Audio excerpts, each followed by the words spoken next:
Congresswoman Elise Stefanik is on the line. Good morning.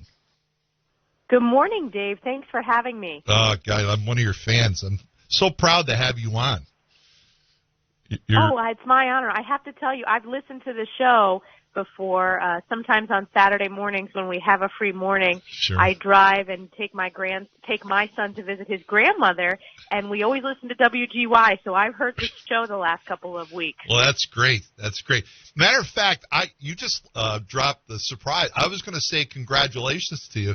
You got a big day coming up. You're going to have a 1-year-old baby boy pretty soon. Yes, that will be the end of the summer. Yeah. It's amazing how fast it goes. He turned 8 months this past week. So, our life has changed so much for the better. I started my morning this morning building blocks with him so he could knock down in his little bedroom. Is he a sleeper? He's a good sleeper. I hear stories from other parents. He's a very good sleeper, so we're lucky. Yeah, good for you. Good for you. Well, thank you again. Like I said, it's I want to tip my hat to Palmer. She is wonderful. We've had a lot of integration with her, and keep her on your staff because she's a winner. That's great. Yeah, thank you. I know our schedule can be hectic, so appreciate your flexibility. Well, that's fine. Listen, let's get into it because I know that there's a lot of people that want to hear your opinion and some of the topics that we're going to talk a little bit about. I guess the first one that I want to get into of course, the name of the show kind of tells you a little bit about what we do as far as pre- and post-retirement planning. I know that you're very involved in what's going on with Social Security and Medicare, but that's a common theme that I hear over and over and over again with prospective clients. I'm worried about Social Security if it's going to be there. What can you enlighten us about Social Security if you can? Absolutely. So in my district, I actually represent one of the highest numbers of seniors out of any congressional district in the country. So we really work on a daily basis with our seniors, with the challenges of Social Security, with Medicare. We've recovered over $3 million in Social Security and Medicare benefits for our seniors. So that's been nearly 1,000 cases. So that's when a constituent reaches out and they've had challenges with either of those agencies getting access to their benefits. The concern that I hear most is making sure that those programs are available for future generations. And unfortunately, the Social Security Trust Fund, it's going to be in dire straits in 2033. That's not that long away. Yeah. And we need to make sure that those programs, which are so important, are there for future generations. The other challenge that I hear from seniors, and it's very much tied to Social Security, is the crushing cost of inflation. Mm-hmm. And Social Security benefits received a 5.9% increase of January 2022. That's the largest cost of living adjustment since 1982, which just goes to show how much people, particularly our seniors, have been suffering under inflation. But my commitment is on Social Security and Medicare. We need to modernize those programs so they continue to exist. And that's certainly something when you talk to people who are my age, so we're not quite near retirement. We have a lot of working years left. We know that on the current trajectory, those programs aren't going to be there. We need to fix that, and it's going to take leadership. It's going to take leadership from both parties to be honest about the challenge ahead to make sure that we protect those important programs. Yeah, you bring up a good topic here, and this is one of the things that I've talked about for years, that the Social Security program that's currently in place was designed for a life expectancy that was much less than what it is today. And also, I think it was designed for people that probably the chances of them getting it were slim to none based on life expectancy. So I guess there's my question to you. Why is it so difficult to modernize a program that really is not specific for today's generation? Meaning that, I've got clients that are in their late 80s and 90s that you would think that are in their 60s because of the quality of life that they have today, and bypass surgery and health care and not smoking and drinking and exercising. So you would think that it would be an easy fix, but why is it so difficult for people to come to the table and say this is a different time and age? Well, one thing that I've learned many things since I was elected to office, but the sort of advocacy for the status quo is very powerful, not from constituents, not from the American people, but frankly from bureaucrats who don't want to see any changes made. Now, I've been very clear. I want to make sure that everyone is able to plan for their retirement. I don't want to see any changes for those at 50 or above. But for my generation, we know that those programs frankly aren't going to exist, and they're going to be bankrupt by the time we hit retirement. And you were right to point out that we do have a much longer life expectancy. The quality of life is much better when these programs were put into place.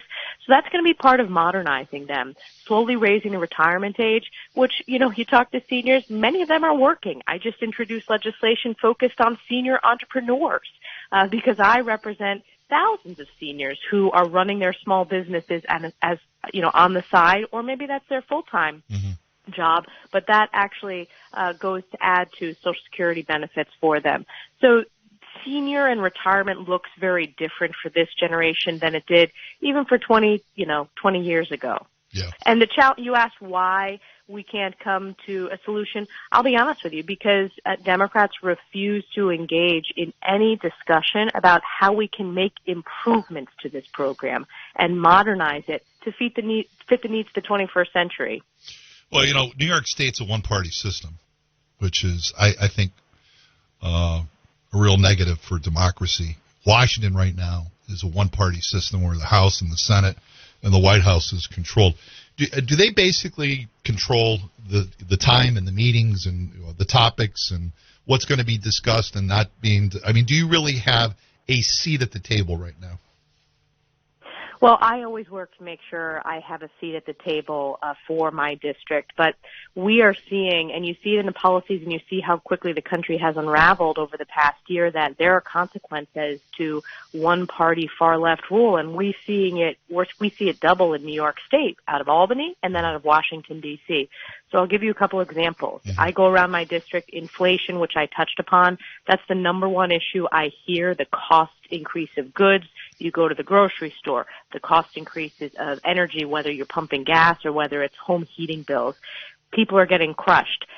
We have advocated that Democrats need to focus on this inflation crisis, and they have refused. Nancy Pelosi has not had a single piece of legislation to address inflation, to address supply chain, to address the labor shortage, all of these issues that I hear on a daily basis. Mm-hmm. The other thing that listeners should know is they run the House horribly. So just the functioning of Congress, the moving legislation through committees, making sure that we're getting our work done. For example, this past week, Friday, we were supposed to be in session.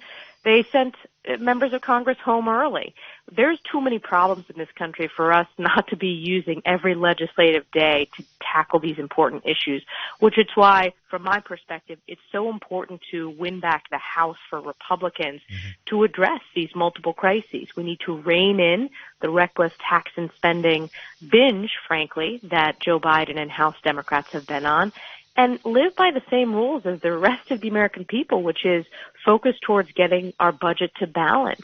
I've voted for balanced budgets since I've been in Congress.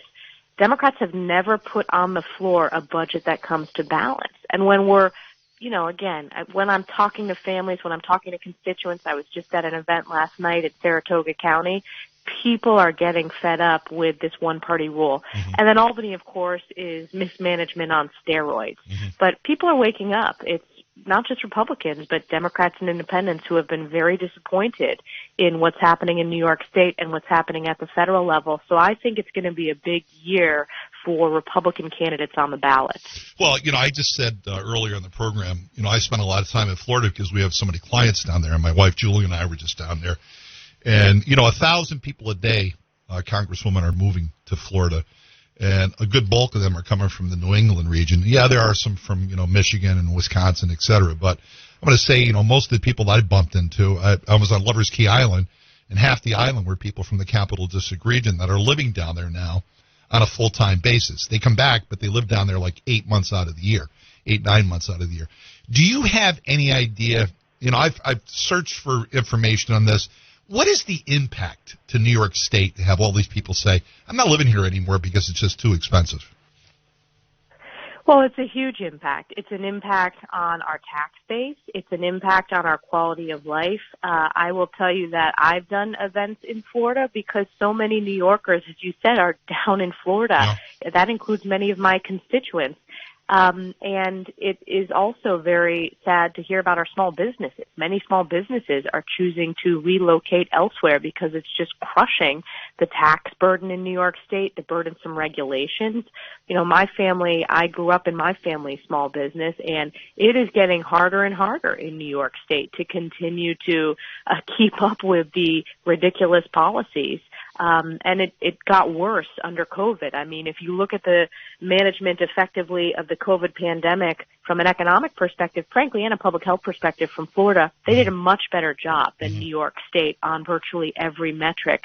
So it's very disappointing, but the impact is significant. I will tell you that in March, nearly 40%, according to a poll, of New Yorkers are considering or have already made plans to move out of state. So think about that. 40%, that's a lot of people. That would be millions of, tens of millions of tax revenue and millions of residents across the state.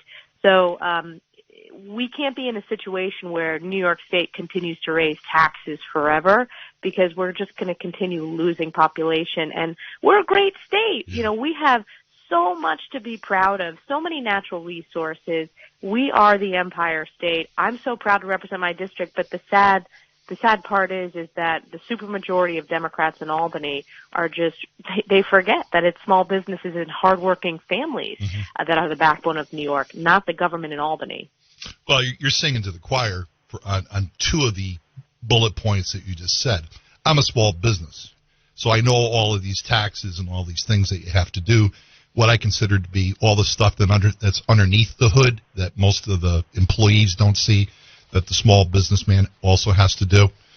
But the other part of it is, too, is that, one of the things that we try to do when we talk to individuals in the initial stage of them coming in is that, look out another 3 to 5 to 10 years.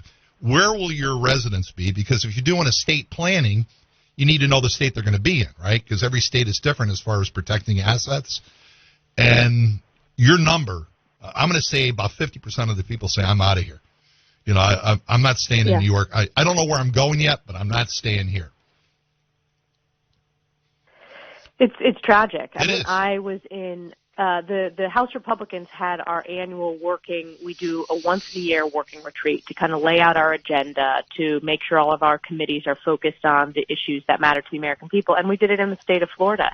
And I visited prior to that with a few New Yorkers who are in Florida, and they just talked about over the past 10 years how much they've saved as a family living in Florida, running their business in Florida, rather than when they were in New York. And it's really, really tragic.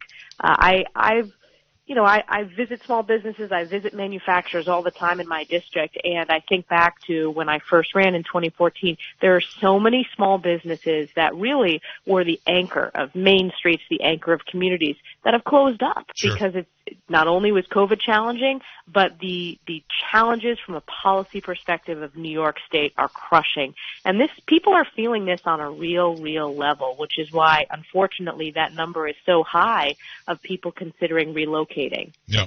Well, we spend a lot of time traveling and flying and driving and trains and planes, not because we necessarily want to, but we have to because our clients are no longer here in New York State. So I'm hoping and I'm praying that this ends. You can only tax people so much before they say that's it. That number that you just said is shocking to me, 40%. 40% of the population is going. There's millions of people that are just saying, I'm washing my hands, I'm moving out of this. And so, but enough said about that. Let's get into another topic that I hear all the time. How much bigger can this deficit be in Washington? I mean, it just seems like, it's another trillion here. It's no longer billions, it's trillions. Yeah, I think back to that. We remember during the financial crisis how whopping of a price tag it was when there was a $700 billion plus. Remember the TARP package, and that was shocking. that's small compared to the amount that has both passed by Democrats in this Congress, but has been proposed. So deficit spending is piling up, and under President Joe Biden, the national debt has exceeded $30 trillion. That is about $240,000 of debt per taxpayer. So think about that. It's amazing. You are saddled with that amount of debt per taxpayer. In the first year, the national debt grew by $2.1 trillion under Joe Biden, and $1.3 trillion of that was the quote-unquote COVID package, but it only included 10% to deal with COVID. So this was the very bloated proposal where they didn't get a single Republican vote. And this is one of the driving factors causing inflation. And then on top of that, they've introduced the Build Back Better, which should be called the Build Back Broke package. Mm-hmm. That would be nearly $4 trillion, the largest spending bill in our nation's history by far, and the largest tax increase. So this is an example of out-of-control spending. To put it in perspective, just looking back at the decades, in 1980, the federal debt to GDP ratio was about 35%. That went up in 2000 to a little over 50%. Right now, it's 129%. That's amazing. So this is not a workable. This has impacts not only on every taxpayer, but it has impacts on making sure we are globally competitive in the future. When we're dealing with countries like China, when we're dealing with countries like India, New York and the United States have to get their spending under control, which is why putting forth a balanced budget is so important. And again, Republicans have done that since I've been in office. I've voted for balanced budgets. Democrats have never put on the House floor a budget that comes to balance. And who's paying for it? The hardworking taxpayers and future generations. So we're saddling future generations. I'm talking about my son with this historic amount of debt. Mm-hmm. And it goes back to the basic principle of Congress and the country needs to live by the same laws as the American people. The American people struggle on a weekly and monthly basis to balance their budgets, and they work very hard on it. And it's only gotten harder with inflation this past year. Congress needs to step up, which is why I've been supportive of balancing the budget. I've voted to balance the budget. Well, I did a little research on you, and I'm happy to see. And I don't know where this comes from. I guess I'll ask you a personal question. You seem to have a soft spot for seniors, supporting seniors, with the Older Americans Act. Yes. Where does that come from? Is that something that you've seen, you've lived, or it's just a passion of yours? It's a passion. Well, first of all, I've gotten to know so many seniors and communities in this country, and I also am very respectful of previous generations. I mean, I think back to my parents' generation where they're getting older, but also my grandparents' generation. And this is a generation, we're talking about the greatest generation who, fought in World War II, the Korean War, and they are passionate members of communities. And it representing the North Country, that's my constituency. As I talked about, I have the highest percentage of seniors. I think I'm number 2 or 3 across the country. The only one that has more seniors are some congressional districts in Florida. Wow, that's really surprising to me. That's kind of a shock, to be honest with you. Well, I have, as I said, one of the most aged districts, and what's interesting about it is I was the youngest member when I was first elected. Yeah. So seniors were looking for a new generation of leadership. But the Older Americans Act, that is an important program. It funds Meals on Wheels. Yep. And for a district like mine that's very rural, that's a challenge. Those programs are important for seniors, and particularly during COVID, we got the Older Americans Act done, and I was the Republican lead on that. That was before COVID. Thank goodness that was in place, because the Meals on Wheels program had to surge throughout COVID with our seniors, particularly at the beginning when there was not a lot of medical and scientific information out there. We need to make sure that they had access to nutrition and food. So Meals on Wheels was really important. Alzheimer's, making sure that we have cutting-edge treatment and an understanding of challenges for families facing Alzheimer's. That's really important as well. Go ahead. Do you ever think, Congresswoman, that there'll ever be accountability for COVID? It's, the Republicans are going to do that in the majority. The fact that there hasn't been a single hearing conducted by Democrats on the origins of COVID-19, that is a dereliction of duty. It's really Republicans who have done the oversight work to find out the fact that so much information points to this lab in Wuhan. And remember, the media smeared anyone who dared question that. We now know that that's where all the facts point to. We are committed to having hearings and actually getting the truth for the American people, because if you think of the trillions of costs to the American, economy, Sure. but also the lives lost, we need to get to the bottom of that, and there needs to be accountability. Yep. China needs to be held accountable, and also the fact that it was Chinese communist propaganda that the WHO put out at the start of COVID and continues to really cover for the Chinese Communist Party, that is unacceptable. There should not be U.S. taxpayer dollars going to those organizations that are fronts for the communist Chinese. The other part is COVID. It's not just internationally and from a perspective of the country, but New York State needs to be held accountable for their mismanagement of COVID.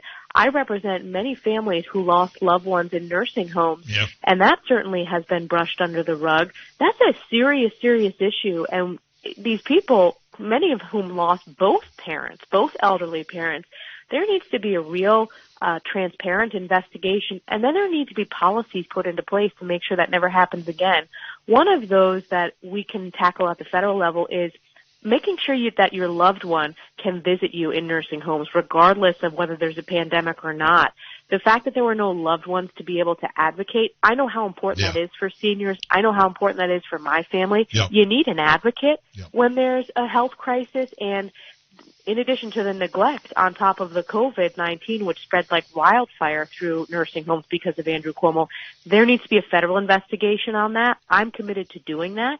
That will be one of my top priorities in an oversight capacity of holding New York State accountable for the decisions they made that were against any scientific, any medical advice, and they were against the law according to what the rules from the federal government were. So there's a lot of work that we need to do. And again, New York State was one of the worst states managing COVID. We know that from an economic perspective, but also from a medical perspective. And we all remember the media held up New York State and became obsessed with covering Andrew Cuomo. That's not the reality of the experience of everyday New Yorkers. Everyday New Yorkers understood that it was a disaster in New York. And, I'll tell you what, all you have to, an explanation point on what you just said, Janice Dean from Fox. That whole story. That whole story is tragic. I talked to Janice Dean, but in addition to Janice Dean, why she's been so effective is she's a known sort of personality on TV. Behind Janice Dean are so many people whose names that people may not know, but the stories are horrific. I mean, I'll never forget it. I talked to a constituent who I had never reached out to my office before. His elderly mother passed away in a nursing home. He didn't get to say goodbye. He said she was in her nightgown. They weren't able to take care of her when they laid her to rest. I mean, it was awful. These stories are awful, and these families deserve accountability. Well, you know what? I'll tell you what. If you haven't lived, I saw a lot of it. We lost, I think, 15 or 16 clients to COVID. Plus, we had, some family members. It was horrific, and I can't say it enough. You seem to have gotten it. You understand how tragic it was. But when you deal with seniors like we do, it was horrible. This whole COVID thing was horrible. Finally, I swear to God, this is the last question. Redistricting. What's going on? Good question. Very timely question. Do you even know where to go to campaign?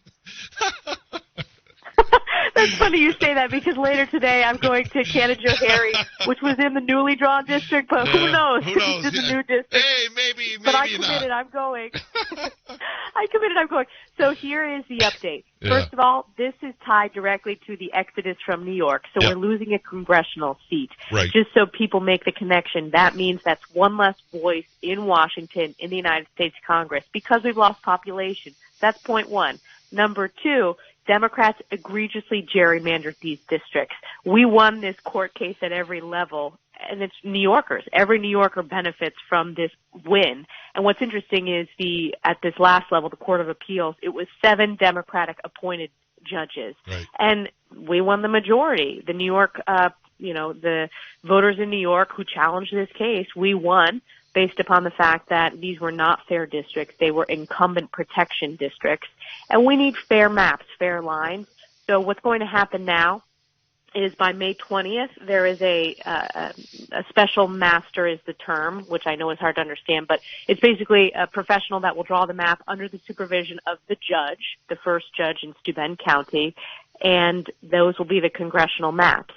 The state Senate was also thrown out because they were egregiously gerrymandered as well. It is going to be a primary for the congressional races at the end of August. So typically that's the end of June. That's going to shift to the end of August. So we'll have certainty here in the next month. But this is an example of a very gerrymandered state, and that's the problem when you have supermajority Democrat power. They try to protect themselves and hurt the voices of everyday voters. So we're pleased at the win. Every New Yorker should be pleased at the win because it's a win for making sure that every New Yorker has a voice and that we keep communities of interest together. Well, I can't thank you enough. For you to take the time out of your busy schedule to spend a little over half an hour with us. Hopefully you'll come back sometime in the future and we can talk about some other issues. I will. But God bless you and your family, your little baby boy, and you be safe, and I think you're a great American. Well, thank you, Dave. I'll definitely come back. As I said, I'm a listener, so I'm listening just like everybody else when I drive with my son Sam to visit his grandmother. All right. Well, so great to talk with you. I'll